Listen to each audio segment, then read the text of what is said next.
P C George എന്ന വ്യക്തിയെ എങ്ങനെ നോക്കിക്കാണുന്നു? പി സി ജോർജ് ഒരിക്കലും ഒരു രാഷ്ട്രീയക്കാരനായി അല്ല ഞാൻ നോക്കിക്കാണുന്നത്. ഒരു പച്ചയായ മനുഷ്യൻ, ഒരു നല്ല പൊതുപ്രവർത്തകൻ. ഏതൊരു രാഷ്ട്രീയക്കാരനെ പോലെ തൻ്റെ ഭാവി എന്താണ് എന്ന് ചിന്തിക്കുന്ന ഒരു രാഷ്ട്രീയ നേതാവല്ല പി സി ജോർജ്. നാളുകളിൽ എന്താവും, ഞാൻ സത്യത്തിൻ്റെ കൂടെ ഒരു നിലപാടെടുത്താൽ എൻ്റെ നിലപാട് കൊണ്ട് നാളെ എനിക്കുണ്ടാകാൻ പോകുന്ന രാഷ്ട്രീയപരമായ ദോഷം എന്താണ്, അതിൻ്റെ ഭവിഷ്യത്ത് എന്താണ് എന്നൊന്നും ഒരു കാര്യത്തിൽ നിലപാടെടുക്കുമ്പോൾ ചിന്തിക്കുന്ന ആളല്ല പി സി ജോർജ്. അതുതന്നെയാണ് ഞാൻ അദ്ദേഹത്തെ കാണുന്നുള്ള കേരളത്തിൽ മറ്റൊരു നേതാക്കന്മാർക്കും ഞാൻ കണ്ടിട്ടില്ലാത്ത ഒരു പ്രത്യേകത. നമുക്കറിയാം, എ കെ ആന്റണി സാറാണെങ്കിലും അല്ലെങ്കിൽ വി എസ് അച്യുതാനന്ദനാണെങ്കിലും ഒക്കെ അഴിമതിയുള്ള നേതാക്കന്മാരല്ല, നല്ല നേതാക്കന്മാരാണ്. പക്ഷേ അവരും വാക്കുകൾ പറയുമ്പോൾ, പ്രവർത്തിക്കുമ്പോൾ, രാഷ്ട്രീയ നിലപാടുകൾ എടുക്കുമ്പോൾ നാളെ അവരുടെ മുമ്പോട്ടുള്ള രാഷ്ട്രീയം എന്താണ് എന്ന് ഒന്ന് ചിന്തിക്കാറുണ്ട്. പി സി ജോർജ് ഒരിക്കലും അത് ചിന്തിക്കാറില്ല. അതിന് വലിയ ഗുണമുണ്ട്, അതുപോലെ തന്നെ ദോഷമുണ്ട്. പി സി ജോർജ് ചെയ്യുന്ന എല്ലാ കാര്യങ്ങളും ശരിയാണെന്ന് തോന്നുന്നു. പി സി ജോർജ് എടുക്കുന്ന നിലപാടുകളെല്ലാം ശരിയാണ്. But the way of presentation, അദ്ദേഹം അവതരിപ്പിക്കുന്ന കാര്യങ്ങളിൽ പിൽക്കാലങ്ങളിൽ അദ്ദേഹം പറഞ്ഞിട്ടുള്ള കാര്യങ്ങൾ സത്യമെന്ന് തെളിഞ്ഞിട്ടുണ്ട്. പക്ഷേ അദ്ദേഹം പറയുമ്പോൾ പെട്ടെന്നൊരു സുപ്രഭാതത്തിൽ അത് ആളുകൾക്ക് അംഗീകരിക്കാൻ ബുദ്ധിമുട്ടുണ്ടാകും. കാലം ഇന്ന് വരെ അദ്ദേഹത്തിന് എടുത്തിട്ടുള്ള എല്ലാ നിലപാടുകളും ശരിയായിരുന്നു എന്ന് കാലം തെളിയിച്ചിട്ടുണ്ട്.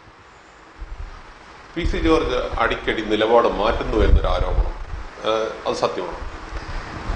ഈ കഴിഞ്ഞ നിയമസഭാ തെരഞ്ഞെടുപ്പിന് ശേഷം, കഴിഞ്ഞ നിയമസഭാ തെരഞ്ഞെടുപ്പിനെ ഒരു ആഘോഷമായാണ് ഞങ്ങൾ കണ്ടത്. കാരണം അതുപോലെ ജനങ്ങൾ അദ്ദേഹത്തോടൊപ്പം നിലകൊണ്ടു. ജാതി മത വർഗ ഭേദമന്യേ ഒരു ജനത ഒന്നടങ്കം അദ്ദേഹത്തോടൊപ്പം നിലകൊണ്ടു. എന്തിന് കേരള സമൂഹത്തിന് ഒന്നാകെ പി സി ജോർജ് ഒരു പ്രതിഭാസമായി മാറുകയാണ്. ആ കഴിഞ്ഞ തെരഞ്ഞെടുപ്പിന് ശേഷം ജനപക്ഷം എന്ന രാഷ്ട്രീയ പ്രസ്ഥാനത്തിൻ്റെ രൂപീകരണം മുതൽ വലിയ പ്രതിസന്ധികളാണ് പാർട്ടി നേരിട്ടിട്ടുള്ളത്. കാരണം ഇടതു വലതു മുന്നണിക്ക് എതിരായി ഒരു പുതിയ പ്രസ്ഥാനം രൂപീകൃതമാകുന്നു. അതിന് പി സി ജോർജ് എന്ന് പറയുന്ന ഒരു നേതാവ് ഇവിടെ മാധ്യമങ്ങളുടെ മുമ്പിലും ജനങ്ങളുടെ മുമ്പിലും സ്വീകാര്യനായ ഒരു നേതാവ് ഉണ്ടാകുന്നു. അതിന് ഞങ്ങൾ വാങ്ങിയേക്കേണ്ടി വന്നിട്ടുള്ള പ്രതിരോധം വളരെ വലുതാണ്. ആ വലിയ രീതിയിലുള്ള അക്രമങ്ങൾ ഞങ്ങൾക്കെതിരെ ഉണ്ടായി.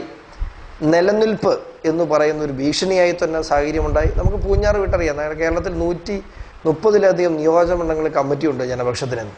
പക്ഷേ അങ്ങോട്ടേക്ക് കടന്നു ചെല്ലുമ്പോൾ സ്വാഭാവികമായിട്ടും വലിയ സാമ്പത്തിക അടിത്തറയിൽ കെട്ടിപ്പൊക്കിയ ഒരു രാഷ്ട്രീയ പ്രസ്ഥാനമല്ല ജനപക്ഷം. അതുകൊണ്ട് തന്നെ പാർട്ടി പ്രവർത്തനങ്ങൾക്കും മറ്റ് സംവിധാനങ്ങൾക്കും, അതുമാത്രമല്ല ത്രിതല പഞ്ചായത്ത് തിരഞ്ഞെടുപ്പ് വരുന്നു. ആ തിരഞ്ഞെടുപ്പിലേക്കൊക്കെ പോകുമ്പോൾ മനസ്സില്ല, ജനപക്ഷം എന്ന നിലയിൽ തന്നെ മുമ്പോട്ട് പോകണമെന്ന് അദ്ദേഹം ആഗ്രഹിച്ചിട്ടെങ്കിലും പക്ഷേ ഒരു മുന്നണി സംവിധാനം തീർച്ചയായിട്ടും കേരളത്തിൻ്റെ രാഷ്ട്രീയത്തിൽ, കേരളം അതിനോട് പൊരുത്തപ്പെട്ട് കഴിഞ്ഞു, ആ രാഷ്ട്രീയത്തിന് അനിവാര്യമാണ് എന്നുള്ള തീരുമാനം ഉണ്ടായപ്പോൾ തീർച്ചയായിട്ടും അങ്ങനെ നിലപാടുകൾ എടുക്കേണ്ടി വന്നിട്ടുണ്ട്. അദ്ദേഹത്തിൻ്റെ നിലപാടുകൾക്കെല്ലാം പിന്നിൽ കൃത്യമായ കാരണങ്ങളുണ്ട്. കാരണം നമ്മുടെ പാർട്ടിക്കുള്ളിൽ നമുക്ക് വലിയ രീതിയിൽ ന്യൂനപക്ഷങ്ങളെ പ്രതികരിക്കുന്ന ഒരു വിഭാഗമാണ്. അവർ സ്വാഭാവികമായിട്ട് ന്യൂനപക്ഷങ്ങൾക്ക് ഇവിടെ അടിച്ചേൽപ്പിക്കപ്പെട്ടിട്ടുള്ള ഒരു BJP വിരോധം, അല്ലെങ്കിൽ NDA വിരോധം, അല്ലെങ്കിൽ മോഡി വിരോധമൊക്കെ സ്വാഭാവികമായിട്ടും ഇവിടുത്തെ ന്യൂനപക്ഷങ്ങൾക്കിടയിൽ കാലാകാലങ്ങളായി ഇടതു വലതു മുന്നണികൾ അടിച്ചേൽപ്പിച്ചിട്ടുള്ള ഒരു വികാരമാണ്.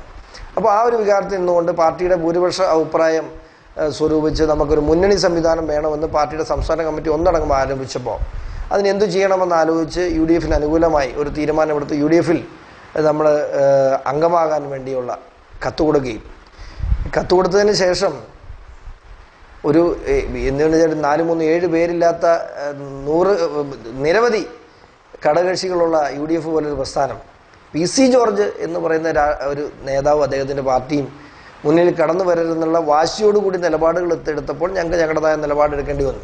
ആ നിലപാടെടുക്കുമ്പോൾ സ്വാഭാവികമായിട്ട് നമുക്കറിയാം, ഇവിടെ പി സി ജോർജ് സ്വതന്ത്രനായി മത്സരിക്കാൻ തീരുമാനമെടുത്തു. ആ തീരുമാനമെടുത്തപ്പോൾ KPCC-യും കോൺഗ്രസും ഒക്കെ ബന്ധപ്പെടുകയും ഒരു കാരണവശാലും മത്സരിക്കരുത്, ഞങ്ങളുടെ സ്ഥാനാർത്ഥി തോറ്റുപോകും, ആ സാഹചര്യം ഉണ്ടാകും എന്ന് പറഞ്ഞുകൊണ്ട് മുന്നണി സംവിധാനം ഉൾപ്പെടെയുള്ള കാര്യങ്ങൾ പി സി ജോർജിന് വാക്കുകൊടുത്തിട്ട് ആ തെരഞ്ഞെടുപ്പിൽ നിന്നും ആ സ്ഥാനാർത്ഥിത്വം ഒന്ന് പിൻവലിച്ച് നാളെ രാവിലെ ചർച്ച നടത്താമെന്ന് രമേശ് ചെന്നിത്തലയാണ് പറഞ്ഞത്. അങ്ങനെ തിരുവനന്തപുരത്ത് അദ്ദേഹം ചർച്ച നടത്താൻ വേണ്ടി തിരുവനന്തപുരത്ത് എത്തുകയും പാർട്ടിയുടെ നേതാക്കന്മാർ അവിടെ എത്തുകയും ഒരു ദിവസം മുഴുവൻ, ഇപ്പോഴാട്ടെ 5 മിനിറ്റ് കഴിയട്ടെ, മുൻ മുഖ്യമന്ത്രി ഉമ്മൻചാണ്ടി എത്തിയില്ല എന്നൊക്കെ പറഞ്ഞിട്ട് പിറ്റേ ദിവസം രാവിലെയും ഇതേ പതിവ് കൺട്രോൾ ചെയ്ത് കുറച്ച് കഴിഞ്ഞപ്പോൾ സംശയം തോന്നിയപ്പോൾ വിളിച്ചപ്പോൾ മറുപടി കിട്ടാതിരിക്കുകയും വൈകുന്നേരം ദൂതൻ വഴി ഒരു കാരണവശാലും ജനപക്ഷത്തെ മുന്നിൽ ഉൾപ്പെടുത്താൻ കഴിയില്ല എന്ന് മെസ്സേജ് അയക്കുകയാണ് ചെയ്തത്. ഞങ്ങൾ UDF-ൽ ചേരാൻ ആഗ്രഹം വലിയ പൊന്നു മനസ്സോടെ ചെന്നൊന്നുമല്ല. പക്ഷേ ഒരു പാർട്ടി എന്ന നിലയിൽ ഞങ്ങളുടെ കൂടെ നിന്നിട്ടുള്ള ന്യൂനപക്ഷങ്ങളുടെ ഒരു വികാരം എന്ന നിലയിൽ നമുക്ക് മറ്റു മാർഗങ്ങളില്ലാതെ തന്നെയാണ് നമ്മളൊരു മുന്നണി സംവിധാനം നല്ല ജനപക്ഷമായി തന്നെ മുമ്പോട്ട് പോകാൻ തന്നെയാണ് നമ്മൾ ആഗ്രഹിച്ചിരുന്നത്. അപ്പോൾ അങ്ങനെ ഒരു സാഹചര്യം ഉണ്ടായപ്പോൾ നമ്മൾ സ്ഥാനാർത്ഥിയിൽ നിന്നും പിൻവലിച്ചതിന് ശേഷമാണ് നമ്മൾ ചർച്ചയ്ക്ക് പോയത്. ചർച്ചയ്ക്ക് പക്ഷേ അവർ നമ്മളെ വിളിച്ചു വരുത്തി അവമാനിക്കുകയും ചതിക്കുകയുമാണ് ചെയ്തത്. സ്വാഭാവികമായിട്ടും അതിനുശേഷം ഞങ്ങൾ NDA എന്നൊരു തീരുമാനം നമ്മൾ എടുത്തിരുന്നില്ല. NDA ഒരു തീരുമാനം എടുത്തിരുന്നില്ലെന്ന് മാത്രമല്ല, നമ്മൾ അതിനെക്കുറിച്ച് ആലോചിച്ച് പോലും പാർട്ടി കമ്മിറ്റിയിൽ 9 അംഗ സമിതി ഇത് ചുമതലപ്പെടുത്തിയിരുന്നു എന്ത് തീരുമാനം എടുക്കും എന്നുള്ളത് സംബന്ധിച്ച്. പക്ഷേ പത്തനംതിട്ടയെ സംബന്ധിച്ചിടത്തോളം ഞങ്ങൾക്ക് ഒരു ആശയക്കുഴപ്പവുമില്ലായിരുന്നു. ഒരു മുന്നണി സംവിധാനവും ഇല്ലെങ്കിലും ഞങ്ങൾ NDA വരുന്നതിന് മുമ്പ് തന്നെ K. സുരേന്ദ്രന് പിന്തുണ പ്രഖ്യാപിച്ചാണ്. കാരണം ഇവിടെയുള്ള 2 സ്ഥാനാർത്ഥിമാർ, ഒന്ന് പിണറായി വിജയൻ്റെ സ്ഥാനാർത്ഥിയെ പത്തനംതിട്ട പാർലമെൻറ്റ് മണ്ഡലത്തിലുള്ള ഈശ്വരവിശ്വാസിയായ ഒരാൾക്ക് പിന്തുണയ്ക്കാൻ കഴിയില്ല. മാത്രമല്ല അദ്ദേഹത്തിൻ്റെ വ്യക്തമായ ലക്ഷ്യങ്ങളും ഇതിൻ്റെ പുറകിലുണ്ടോ എന്നുള്ള കാര്യത്തിൽ യാതൊരു സംശയവുമില്ല. കാരണം എത്രയോ സീനിയേഴ്സ് ആയിട്ടുള്ള നേതാക്കന്മാർ പത്തനംതിട്ടയിൽ CPM-നുണ്ട്. ഒന്നും വേണ്ട, റാന്നി MLA ശ്രീ രാജു എബ്രഹാം 6ാമത്തെ ടേം MLA ആയിട്ടിരിക്കുന്ന ആളാണ്. അദ്ദേഹത്തിന് പത്തനംതിട്ട ജില്ലയിലുള്ള വ്യക്തിബന്ധം എത്രയോ വലുതാണ്. എനിക്ക് വ്യക്തിപരമായി അദ്ദേഹത്തെ നന്നായിട്ട് അറിയാം. അദ്ദേഹത്തിന് അവിടെ പത്തനംതിട്ടയിലെ മാത്രമല്ല കാഞ്ഞിരപ്പള്ളിയിലും പൂഞ്ഞാറും പോലും എന്തേരം വലിയ വ്യക്തിബന്ധമുള്ള ഒരു മനുഷ്യനും തികഞ്ഞ ആദർശവാനും അതുപോലെ തന്നെ ഇന്ന് വരെയും ഒരു കറയുമേറ്റിട്ടില്ലാത്ത ഒരു നല്ല പൊതുപ്രവർത്തകനാണ് ശ്രീ രാജു എബ്രഹാം MLA. എന്തുകൊണ്ട് അദ്ദേഹത്തെ പരിഗണിച്ചില്ല? എത്രയോ നല്ല സഖാക്കന്മാർ പത്തനംതിട്ടയിലുണ്ട്. ഈ സഖാവ് വീണ ജോർജ് എന്ന് പറയുമ്പോൾ ആ സഖാവിൻ്റെ പൊതുപ്രവർത്തനത്തിലെ പരിചയം വെറും 3 വർഷത്തിൽ താഴെയാണ്. കഴിഞ്ഞ തെരഞ്ഞെടുപ്പിൽ സ്ഥാനാർത്ഥിയായി വന്നപ്പോൾ മാത്രം പൊതുരംഗത്തേക്ക് കടന്നു വന്ന ഒരാൾക്ക് ഇന്ന് MLA നാളെ MP, ഇപ്പം എന്തൊക്കെയാണ് ഒരു 3 വർഷക്കാലം കൊണ്ട് ഒരു സ്ത്രീക്ക് കൊടുക്കുക? അപ്പോൾ അതിനകത്തൊരു വലിയ ഗൂഢലക്ഷ്യമുണ്ട് എന്ന് ഞങ്ങൾ സംശയിച്ചത് വ്യക്തമാണ്. അത് ഇന്നലെ മിനിങ്ങാന്നൊക്കെ ആയിട്ട് DYFIയുടെ കുട്ടി സഖാക്കളുടെ ഫേസ്ബുക്ക് പോസ്റ്റ് വഴി ജനങ്ങൾക്ക് ബോധ്യപ്പെട്ടു. ജനപ്രതിനിധിയായി യുവതിയായ വീണ ജോർജിനെ ശബരിമലയിൽ എത്തിക്കുക എന്ന് തന്നെയായിരുന്നു പിണറായി വിജയൻ്റെ ദുഷ്ടലാക്ക്. അത് നമുക്ക് അംഗീകരിക്കാൻ കഴിയില്ല. പിന്നെ രണ്ടാമതുള്ളൊരു സ്ഥാനാർത്ഥി ആരാ? ഇവിടെ ആന്റണി. ഞങ്ങൾ UDF-ഉമായിട്ട് ഒരുമിച്ച് പോകണമെന്ന് പറഞ്ഞെങ്കിലും ഞങ്ങളുടെ പാർട്ടി കമ്മിറ്റിയിൽ ഏറ്റവും ശക്തമായ ആരോപണം നേരിട്ടത് ഈ ആന്റണിക്കെതിരാണ്. 10 വർഷക്കാലം, ഞാനൊരു രാഷ്ട്രീയം പറയുന്നതല്ല, 10 വർഷക്കാലം ഈ നിയോജകമണ്ഡലത്തിൽ അങ്ങേര് നടപ്പിലാക്കി എന്ന് പറയുന്ന ഏതെങ്കിലും ഒരു വികസന പദ്ധതി, കേന്ദ്രാവിഷ്കൃത പദ്ധതി ഞാൻ കണ്ടിട്ടില്ല. കേന്ദ്രമന്ത്രിമാർ ശബരിമല എന്ന് പറയുന്ന ഒരു ഫാക്ടർ ഇവിടെ ഉള്ളതുകൊണ്ടും BJP കേന്ദ്രം ഭരിച്ചതുകൊണ്ടും ശബരിമലയ്ക്ക് വേണ്ടിയും ഈ മേഖലയ്ക്ക് വേണ്ടിയും പ്രത്യേക ഒരു ശ്രദ്ധ കേന്ദ്ര തലത്തിൽ ഉണ്ടായിരുന്നതുകൊണ്ട് ഇവിടുന്ന് ഞങ്ങൾ എഴുതി കൊടുക്കുന്ന PC ജോർജ് എഴുതി കൊടുക്കുന്ന റോഡുകൾക്ക് പോലും നമ്മുടെ ഈ കാഞ്ഞിരപ്പള്ളി മുണ്ടക്കയം റോഡ്, അതുപോലെ KK റോഡിൽ തന്നെ എത്രയോ വർക്കുകൾ NH-ൻ്റെ വന്നു. അതുപോലെ ഇപ്പം നമ്മുടെ കണമല ഉൾപ്പെടെയുള്ള ഹൈവേ, മുണ്ടക്കയം കണമല ഉൾപ്പെടെയുള്ള ഹൈവേ, ഇതൊന്നും അദ്ദേഹത്തിൻ്റെ അധ്വാനം കൊണ്ട് അദ്ദേഹത്തിൻ്റെ ഒരു കത്തുകൊണ്ട് പോലും ഉണ്ടായതല്ല.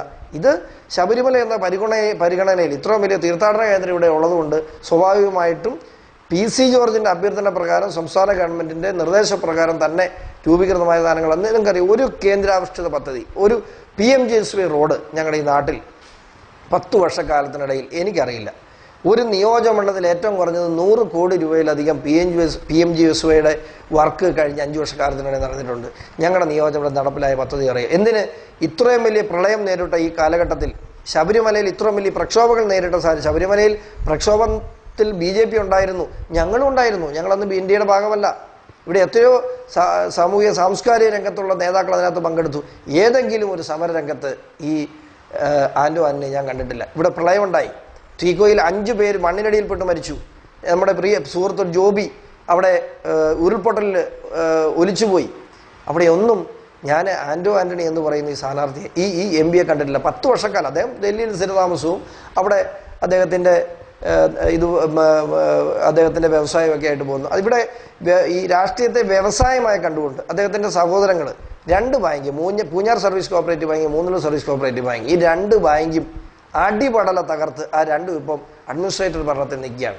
കേരളത്തിൽ ഒരു കുടുംബക്കാർ തന്നെ ഭരിച്ചുകൊണ്ടിരുന്ന 2 ബാങ്ക് അഡ്മിനിസ്ട്രേറ്റർ ഭരണത്തിൽ പോകുമെന്ന് പറയുമ്പോൾ എന്താണ് തസ്കര കുടുംബം എന്ന് പറയാവുന്ന ഒരു സാഹചര്യമാണ് ഒരു സ്ഥാനാർത്ഥി. പിന്നെ ആരെ പിന്തുണയ്ക്കും? ഞങ്ങളെ സംബന്ധിച്ചിടത്തോളം K. സുരേന്ദ്രനെ പിന്തുണയ്ക്കുന്ന ഒരു രാഷ്ട്രീയത്തിൻ്റെ അടിസ്ഥാനത്തിലല്ല, ഇപ്പോൾ രാഷ്ട്രീയത്തിൻ്റെ അടിസ്ഥാനത്തിലാണ്. കാരണം ഇന്ന് ഞങ്ങൾ NDAയുടെ ഘടകകക്ഷിയാണ്. പക്ഷേ അതിനപ്പുറത്തേക്ക് കെ സുരേന്ദ്രൻ എന്ന് പറയുന്ന സ്ഥാനാർത്ഥിയെ ഞങ്ങൾ പിന്തുണച്ചത് ഇവിടുത്തെ വിശ്വാസ സംരക്ഷണത്തിൻ്റെ അടിസ്ഥാനത്തിൽ തന്നെയാണ്. കാരണം സെപ്റ്റംബർ 28-ാം തീയതി വരുന്നു, നവംബർ 17-ാം തീയതി നട തുറക്കുമ്പോൾ, ഒക്ടോബർ 17-ാം തീയതി നട തുറക്കുമ്പോൾ ഞങ്ങൾ രാവിലെ അവിടെ 8 മണിക്ക് എത്തുമ്പോൾ കെ സുരേന്ദ്രൻ സമരരംഗത്ത് അപ്പോൾ അവിടെ ഉണ്ട്. മാത്രമല്ല ഒരു ചെറുപ്പക്കാരനല്ലേ. എനിക്ക് 21 കേസുണ്ടായിരുന്നു. ഞാൻ പഠിക്കുന്ന കാലത്ത് വിദ്യാർത്ഥി യുവജന രാഷ്ട്രീയ രംഗവുമായി ബന്ധപ്പെട്ട് എനിക്ക് 21 കേസുണ്ടായിരുന്നു. ഞാൻ ഇപ്പോഴും ഓർക്കുന്നു, എൻ്റെ കൂടെ LLB പഠിച്ചിട്ടുള്ള പ്രിയ സഹോദരങ്ങൾ, എൻ്റെ സുഹൃത്തുക്കൾക്കറിയാം, ഞാനൊരു 2 വർഷക്കാലം എനിക്ക് കോളേജിൽ കയറാൻ പറ്റിയിട്ടില്ല. ഒരു 3rd year 4th year 5th year ഞാൻ കോടതിയിലായിരുന്നു. തിരുവനന്തപുരത്ത് കേസ്, കോട്ടയത്ത് case, Erattupetta case, Ettumanoor case. ഈ കേസ് കഴിഞ്ഞിട്ട് എനിക്ക് കോടതിക്ക് 21 കേസുള്ള എനിക്ക് എൻ്റെ 3 വർഷക്കാലം എൻ്റെ ക്ലാസ്സിൽ പോലും പോകാൻ പറ്റുന്ന സാഹചര്യം ഉണ്ടായാൽ 246 കേസുള്ള കെ സുരേന്ദ്രൻ ഇനിയുള്ള ശിഷ്ടകാലം കോടതിയിൽ മാത്രം കയറി നിറങ്ങേണ്ടി വരും. പക്ഷെ അതിൻ്റെ ഒന്നും ആവശ്യം വരികയില്ല. അദ്ദേഹം ജയിക്കും, വലിയ ഭൂരിപക്ഷത്തോടുകൂടി ജയിക്കും. അദ്ദേഹത്തിൻ്റെ കേസെല്ലാം ഒറ്റ കോടതിയിൽ MP എന്ന നിലയിൽ നടത്തേണ്ട ഗതികേട് പിണറായിയുടെ പോലീസിനുണ്ടാവും. ആ കാര്യത്തിലൊന്നും സംശയമില്ല. മോളിൽ ഒരുത്തനുണ്ട് എന്ന് വിശ്വസിക്കുന്ന ഞങ്ങൾക്കും മോളിൽ അങ്ങനെ ഒരാളില്ല എന്ന് വിശ്വസിക്കുന്ന പിണറായിയും തമ്മിലുള്ള വ്യത്യാസം ഈ തെരഞ്ഞെടുപ്പിൽ കാണാം. എന്തുകൊണ്ട് കെ സുരേന്ദ്രൻ പത്തനംതിട്ടയിൽ ജയിക്കണം? നമ്മളൊരു ദേശീയ രാഷ്ട്രീയത്തോടെ ഇപ്പം ഇവിടെ രാഹുൽ ഗാന്ധിക്ക് വേണ്ടി വാദിക്കുന്ന ഒരു വലിയ വിഭാഗം കേരളത്തിന് വലിയ അനുകൂലമായ തരംഗം, UDF അനുകൂലമായ തരംഗം ഉണ്ടെന്ന് പറയും. സ്വാഭാവികമായിട്ട് UDF അനുകൂലമായ കുറേ സീറ്റുകളൊക്കെ കിട്ടാനൊന്നും ഞാൻ എതിര് പറയുന്നില്ല. പക്ഷെ അതിനപ്പുറത്തേക്ക് നമ്മൾ റിയാലിറ്റി എന്താണെന്ന് മനസ്സിലാക്കണ്ടേ. 130 സീറ്റ് കിട്ടാൻ ഏതെങ്കിലും ഒരു സർവേയിൽ കോൺഗ്രസിന് ഇതുവരെ 130 സീറ്റ് കൂടുതൽ പറയുന്നില്ല. അങ്ങനെ 130 സീറ്റ് കിട്ടാൻ വേണ്ടി മത്സരിക്കുന്ന രാഹുൽ ഗാന്ധിക്കൊപ്പമോ അതോ ഭരണത്തിലേറുമെന്ന് 99.9% ഉറപ്പുള്ള BJPക്കൊപ്പമോ ഒരു നാട് നിൽക്കേണ്ടത്? നമുക്കറിയാം, ഈ നമ്മുടെ മേഖലയിലെ ഏറ്റവും പ്രധാനപ്പെട്ട റോഡ്, ഇവിടെ കോടിക്കണക്കിന് രൂപയുടെ വികസന പ്രവർത്തനങ്ങൾ, 3500 കോടി രൂപയുടെ മെട്രോ, 15,000 കോടി രൂപയുടെ വിഴിഞ്ഞം, ഇതിനൊക്കെ അപ്പുറത്തോട്ട് അടിസ്ഥാനപരമായ റോഡ് ഇൻഫ്രാസ്ട്രക്ചർ എന്ന് പറയുന്ന നാടിൻ്റെ ഏറ്റവും അടിസ്ഥാനപരമായ വികസന കാര്യമാണ്. നമ്മുടെ പുനലൂർ മൂവാറ്റുപുഴ ഹൈവേ പൊൻകുന്നം വരെ വന്ന് പണി നിർത്തിയിട്ടുണ്ട്.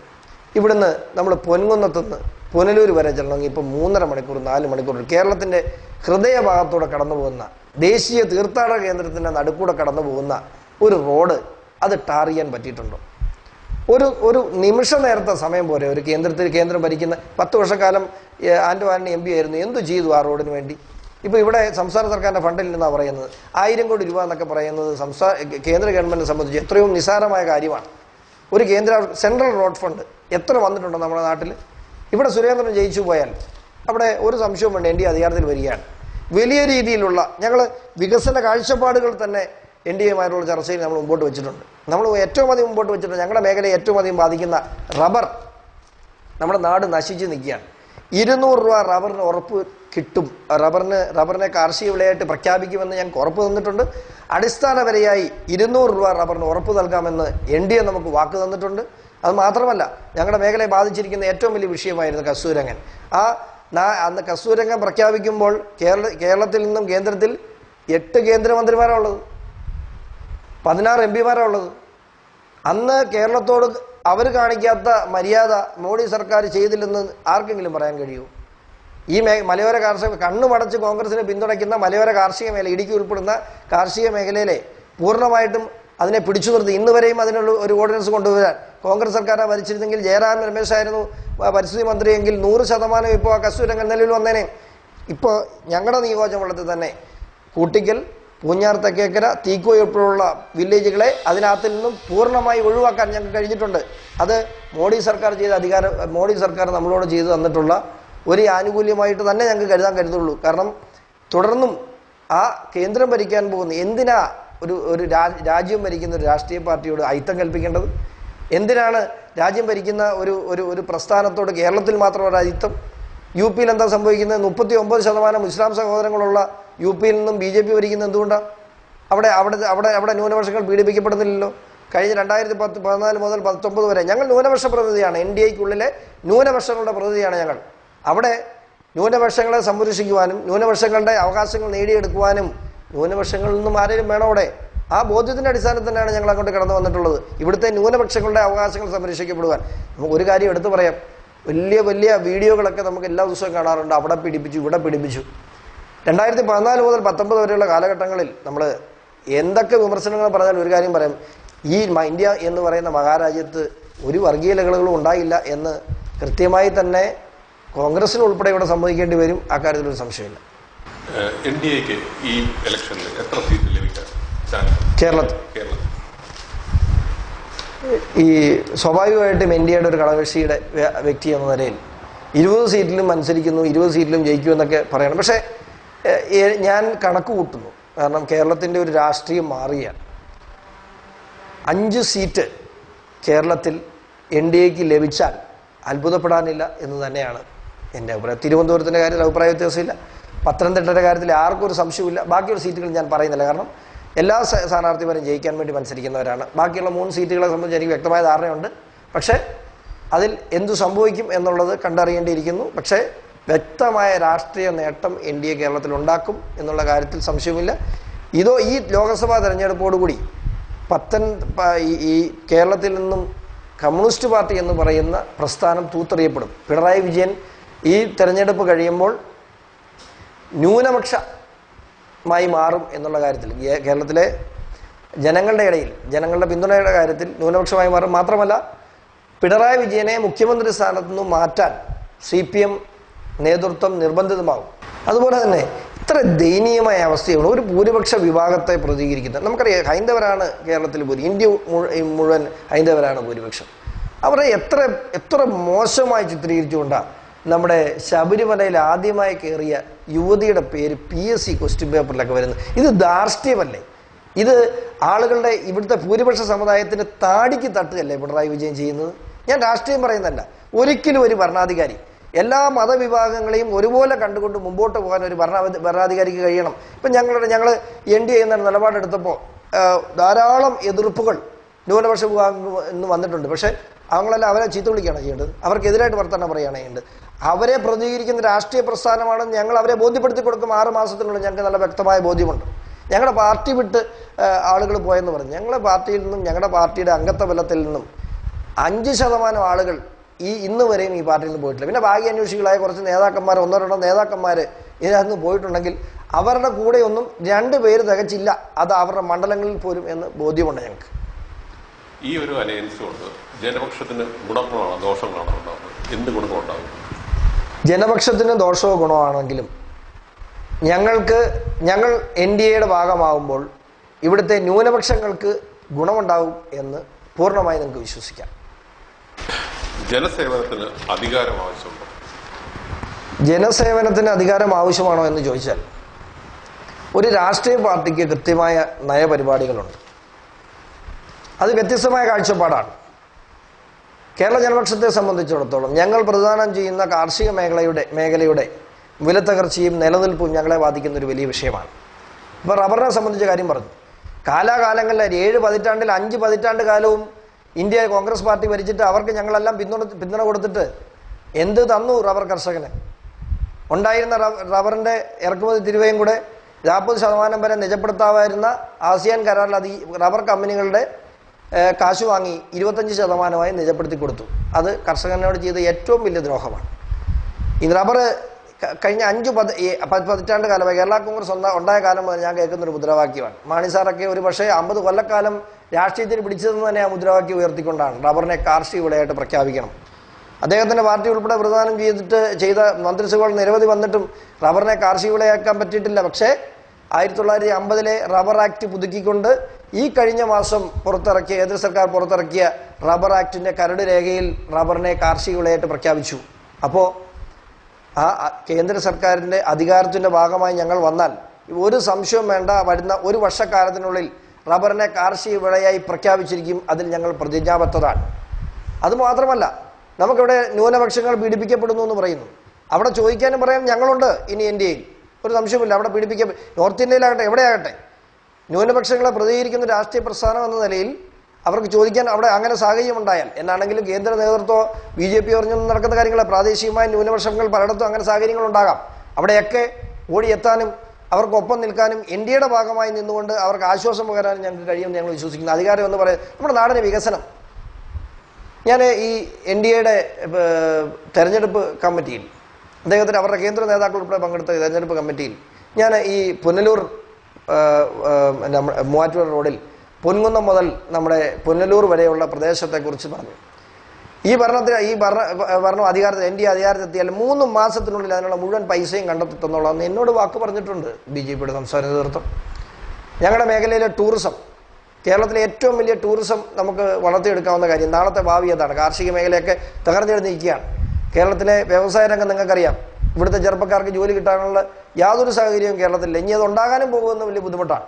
അപ്പോൾ നമ്മുടെ ടൂറിസം ഉൾപ്പെടെയുള്ള മേഖലകൾക്ക് പാക്കേജ്, ഇടുക്കിയും പൂഞ്ഞാറും ഉൾപ്പെടുന്ന വലിയ ടൂറിസ്റ്റ് പദ്ധതികൾക്ക് പാക്കേജ് അനുവദിക്കാമെന്ന് എനിക്ക് ഉറപ്പ് തന്നിട്ടുണ്ട്. അങ്ങനെ വിഷയാധിഷ്ഠിതമായി ഞങ്ങൾക്കെന്ത് ലാഭമെന്ന് ഇതിനകത്ത് ഒരു എഗ്രിമെൻറ്റുകളും, ആളുകൾ പറയുന്നത് രാജ്യസഭ പറഞ്ഞിട്ടുണ്ട്, അത് പറഞ്ഞിട്ടുണ്ട്, ഇത് പറഞ്ഞിട്ടുണ്ട്, ഒന്നുമില്ല. ഇന്ത്യയിൽ ഞങ്ങൾ ചെയ്യുമ്പോൾ ഞങ്ങൾ ഒരു കണ്ടീഷൻസും വെച്ചിട്ടില്ല. ഞങ്ങൾ വെച്ചിട്ടുള്ള കണ്ടീഷൻ ഒന്ന്, ഞങ്ങളുടെ നാടിനെ സംബന്ധിച്ച് വികസനപരമായ കാര്യങ്ങളിൽ ഒരു സംശയമില്ല. NDA അധികാരത്തിൽ വന്നാൽ വികസനത്തിൻ്റെ കൊടുമുടിയിൽ എത്തിക്കാൻ ഞങ്ങൾക്ക് ഈ മേഖലയെ, സുരേന്ദ്രൻ കൂടെ ജയിച്ചു വന്നാൽ നിങ്ങൾ കണ്ടോ ശബരിമല എന്താവും. ദേശീയ തീർത്ഥാടന കേന്ദ്രമായ ശബരിമലയെ അന്താരാഷ്ട്ര തലത്തിൽ അറിയപ്പെടുന്ന ഏറ്റവും വലിയ തീർത്ഥാടന കേന്ദ്രവും അടിസ്ഥാന സൗകര്യങ്ങളും ഏർപ്പെടുത്താൻ ഞങ്ങൾക്ക് കഴിയുമെന്ന് ഞങ്ങൾ ഉറച്ചു വിശ്വസിക്കുന്നു. ഇവിടെ നമുക്കറിയാം 91 രൂപ KSRTC ഫീസുള്ള മറ്റേ തിരുവല്ലയിൽ നിന്ന് പമ്പയ്ക്കുള്ള ബസ് കൂലി 91 രൂപയായിരുന്നു. ഈ സീസണിൽ അത് 240 രൂപയായി. ഇവിടെ വരുന്ന അയ്യപ്പ ഭക്തരെ പിടിച്ചു പറിക്കുന്നതിനപ്പുറത്തേക്ക് ഈ ശബരിമല കൊണ്ട് ഇവിടുത്തെ സർക്കാർ ഒന്നും ഉദ്ദേശിക്കുന്നില്ല. അത് മാറ്റും 100%. ഒരു സംശയവും വേണ്ട. സുരേന്ദ്രൻ NDA അധികാരത്തിലെത്തിയാൽ സുരേന്ദ്രൻ ഇവിടെ MP ആയി ജയിച്ചു വന്നാൽ നിലയ്ക്കൽ മുതലെങ്കിലും സൗജന്യമായി യാത്രാ സൗകര്യം അയ്യപ്പന്മാർക്ക് ഏർപ്പെടുത്തി കൊടുത്താൽ ഞങ്ങൾ പ്രതിജ്ഞാബദ്ധമാണ്. അതിലുപരി നിലയ്ക്കൽ നിന്നും പമ്പയിലേക്ക് മെട്രോ മോഡൽ ട്രെയിൻ സർവീസ് ഉൾപ്പെടെയുള്ള കാര്യങ്ങളെക്കുറിച്ചും സ്ഥലത്തിൻ്റെ അവൈലബിലിറ്റി ലഭ്യമാകും, അതിനെക്കുറിച്ച് വരെ കഴിഞ്ഞ NDA യോഗത്തിൽ വികസന കാഴ്ചപ്പാടുകൾ ഞങ്ങൾ ചർച്ച ചെയ്തു. മറ്റൊന്നിനെക്കുറിച്ച് ഞങ്ങൾ ചിന്തിക്കുന്നില്ല. ഈ നാട് വികസിക്കണം, പൊതുപ്രവർത്തന കടമ അതാണ്. രാഷ്ട്രീയം, അത് രാഷ്ട്രീയ പാർട്ടികൾ ചർച്ച ചെയ്യട്ടെ. അവരങ്ങനെ ഒത്തിരി കാര്യങ്ങൾ പരസ്പരം അങ്ങോട്ടും ഇങ്ങോട്ടും ജില്ലയൊക്കെ കോരിയെറിയും. അതിനപ്പുറത്തേക്ക് ഒരു പൊതുപ്രവർത്തന കടമ എന്ന് പറയുന്നത് നാടിൻ്റെ വികസനമാണ്. ചിന്തിക്കാത്ത വികസനത്തിലേക്ക് നമ്മുടെ ഈ മേഖലയെ കൊണ്ടുവരാൻ മൂന്നാമത് നമ്മൾ ആവശ്യപ്പെട്ടിട്ടുണ്ട്. നമ്മൾ 3 വർഷമായി കത്ത് കൊടുക്കാൻ തുടങ്ങിയിട്ട് നിയമസഭയിൽ പല പ്രാവശ്യം ആവശ്യപ്പെട്ടു. പാറത്തോടൊരു വ്യവസായ പാർക്ക്. നിങ്ങൾക്കറിയാം, കേരളത്തിൽ ഇന്ന് ഇത്രയേറെ എസ്റ്റേറ്റ് മേഖലകളുള്ളൊരു സ്ഥലമില്ല. പാറത്തോട്, എരുമേലി, മുണ്ടക്കയം കേന്ദ്രീകരിച്ച് മാത്രം 16,000 ഏക്കർ എസ്റ്റേറ്റ് കിടപ്പുണ്ട്. അത് യാതൊരു പൊല്യൂഷനുമില്ലാതെ ഈ വലിയ എസ്റ്റേറ്റുകൾക്ക് നടക്കിൽ വലിയ വ്യവസായ ശാലകൾ സ്ഥാപിക്കാൻ കഴിയും. സുരേന്ദ്രൻ എന്നോട് ഉറപ്പ് പറഞ്ഞിട്ടുണ്ട്. അത് 100% നമ്മുടെ മേഖലയിൽ ഒരു കേന്ദ്ര സെൻട്രൽ ഗവൺമെൻറ് നേതൃത്വത്തിൽ ഒരു പൊതുമേഖലാ സ്ഥാപനം നമ്മുടെ നാട്ടിൽ ഉണ്ടാക്കാൻ കഴിയും. അങ്ങനെ ഞങ്ങൾ വിഷയാധിഷ്ഠിതമായി ഞങ്ങളുടെ നാടിൻ്റെ വികസനം കണ്ടതുകൊണ്ട് തന്നെ കേരളം പിടിച്ചെടുക്കാനുള്ള വികസനം കാണിച്ചു കൊടുത്തുകൊണ്ട് കേരളം പിടിച്ചെടുക്കാൻ തന്നെയാണ് ഞങ്ങളുടെ തീരുമാനം. അടുത്ത നിയമസഭാ ഇലക്ഷനിൽ NDA അധികാരത്തിൽ വരാൻ ചാൻസ് ഉണ്ട് കേരളത്തിൽ? വലിയ പദ്ധതിയാണ് ഞങ്ങൾ തയ്യാറാക്കുന്നത്. കേരളത്തിലുടനീളം ഞാൻ പേര് പറയാൻ ഉദ്ദേശിക്കുന്നില്ല. ഈ ലോക്സഭാ തെരഞ്ഞെടുപ്പ് കഴിഞ്ഞ് ഈ ലോക്സഭാ തെരഞ്ഞെടുപ്പിൽ കേന്ദ്രത്തിൽ വീണ്ടും NDA സർക്കാർ അധികാരത്തിൽ വന്നാൽ കേരളത്തിൽ ഇന്ന് കതറിട്ട് നടക്കുന്ന പല നേതാക്കളും BJPയിലോട്ടും ജനപക്ഷത്തേക്ക് ഒഴുകും എന്നുള്ള കാര്യത്തിൽ യാതൊരു സംശയം വേണ്ട. അതിനുള്ള ജോലിയിലാണ് ഞങ്ങൾ. NDA വന്നു കഴിഞ്ഞാൽ ന്യൂനപക്ഷത്തിന് ഭയപ്പെടുവാനുള്ള എന്തെങ്കിലും സാധ്യത? NDA കഴിഞ്ഞ 5 വർഷം ഇന്ത്യ ഭരിച്ചിട്ട് ഞാനൊരു നല്ല ന്യൂനപക്ഷക്കാരനായിരുന്നു. ഞാൻ NDAയുടെ ഭാഗമായിട്ട് 7-8 ദിവസമായുള്ളൂ. എനിക്കിതുവരെ കുഴപ്പമൊന്നും പറ്റിയിട്ടില്ല. എല്ലാ ഞായറാഴ്ചയും ഞാൻ അരിയുത്ര പള്ളിയിൽ പോകുന്നുണ്ട്. എല്ലാ ഞായറാഴ്ചയും ഞാൻ കുർബാന കാണുന്നുണ്ട്. ഞാൻ ഇരാറ്റുപേട്ടയിലാണ് താമസിക്കുന്നത്. NDA കഴിഞ്ഞ 5 വർഷക്കാലം ഏറ്റവും വലിയ മതതീവ്രവാദി എന്ന് മുദ്ര കുത്തിയ നരേന്ദ്രമോദി ഇന്ത്യ ഭരിച്ചിട്ട് എൻ്റെ നാട്ടിലെ ഇസ്ലാം സഹോദരങ്ങളെല്ലാം 5 നേരം നിസ്കരിക്കുന്നുണ്ട്. അവർക്കാർക്കും ഇതുവരെയും പ്രത്യേകിച്ച് കുഴപ്പമൊന്നും ഉണ്ടായതായിട്ട് എനിക്ക് തോന്നുന്നില്ല. ഇനി അങ്ങനെ എന്തെങ്കിലും കുഴപ്പമുണ്ടായാൽ ആ കുഴപ്പത്തിനെതിരെ പ്രതികരിക്കാൻ ഏറ്റവും മുമ്പിൽ അന്ന് ഞങ്ങളുണ്ടാവും, ഒരു സംശയം വേണ്ട. അങ്ങനെയൊന്നും കുഴപ്പമുണ്ടായാൽ ജനപക്ഷത്തിന്റെ ഭാവി പരിപാടികൾ അല്ലെ ജനപക്ഷത്തിന്റെ ഭാവിയെ പറ്റി എന്താണ് പറയാനുള്ളത്? ഒരു കാര്യം പറയാം. ഞാൻ ഒരു പുതുമോടി എന്ന നിലയിൽ ഞങ്ങൾ ചെന്ന് കയറിയിട്ടുള്ള മുന്നണിയെ പ്രകീർത്തിക്കുകയല്ല. ഞാൻ PC ജോർജിൻ്റെ രാഷ്ട്രീയ ജീവിതവും അദ്ദേഹത്തിൻ്റെ രാഷ്ട്രീയ പാരമ്പര്യവും നിങ്ങൾക്കറിയാം. ഞാൻ സജീവമായ രാഷ്ട്രീയ പ്രവർത്തനം ആരംഭിച്ചിട്ട് 20 വർഷക്കാലമായി. ഇടതുപക്ഷ ജനാധിപത്യ മുന്നണിയുടെ ഭാഗമായിരുന്നു 2009 വരെ. അതിനുശേഷം കഴിഞ്ഞ കൃത്യമായിട്ട് പറഞ്ഞാൽ 10 കൊല്ലം ഇടതുപക്ഷത്തോടൊപ്പം 10 കൊല്ലത്തിൽ ഒരു 7 വർഷം UDF-നോടൊപ്പം പ്രവർത്തിച്ചിട്ടുണ്ട്. ഇന്ന് വരെയും ഈ 2 മുന്നണികളിൽ നിന്നും ലഭിക്കാത്ത മാന്യതയും മര്യാദയും അംഗീകാരവും NDAയിൽ നിന്നും ഞങ്ങൾക്ക് കഴിഞ്ഞ 8 ദിവസത്തിനുള്ളിൽ ലഭിച്ചു എന്ന് പറയാൻ എനിക്ക് വലിയ സന്തോഷമുണ്ട്. മാത്രമല്ല ഞങ്ങളായി അംഗീകരിച്ചുകൊണ്ടാണ് അവർ ഞങ്ങളെ ഇലക്ഷൻ പ്രവർത്തനത്തിൽ നേതൃത്വം കൊടുക്കാൻ അല്ല ഞങ്ങളെ പ്രവർത്തനങ്ങൾ മുമ്പിൽ കാണുന്നത്. ജനപക്ഷമായി ഒതുങ്ങിക്കൂടുകയല്ല ചെയ്യാൻ പോകുന്നത്. സമാന ചിന്താഗതിയുള്ള ഇപ്പോൾ തന്നെ കേരളത്തിലെ 2 പാർട്ടികളുമായി ഈ ദിവസങ്ങളിലുള്ളിൽ തന്നെ ഞങ്ങൾ ചർച്ച നടത്തിയിട്ടുണ്ട്. കേരളത്തിലെ 2 പാർട്ടികൾ വളരെ ഇമ്മീഡിയറ്റ് ആയിട്ട് തന്നെ ഞങ്ങളുമായി സംസാരിക്കും. അത് ഈ വരുന്ന മെയ് മാസത്തിൽ NDA അധികാരത്തിലെത്തിക്കഴിഞ്ഞാൽ ദിവസങ്ങൾക്കുള്ളിൽ തന്നെ കേരളത്തിലുടനീളം വലിയൊരു നേതൃനിരയെ കേരള ജനപക്ഷം എന്ന രാഷ്ട്രീയ പ്രസ്ഥാനം വഴി NDAയിൽ ഞങ്ങൾ എത്തിക്കും, ഒരു സംശയം വേണം.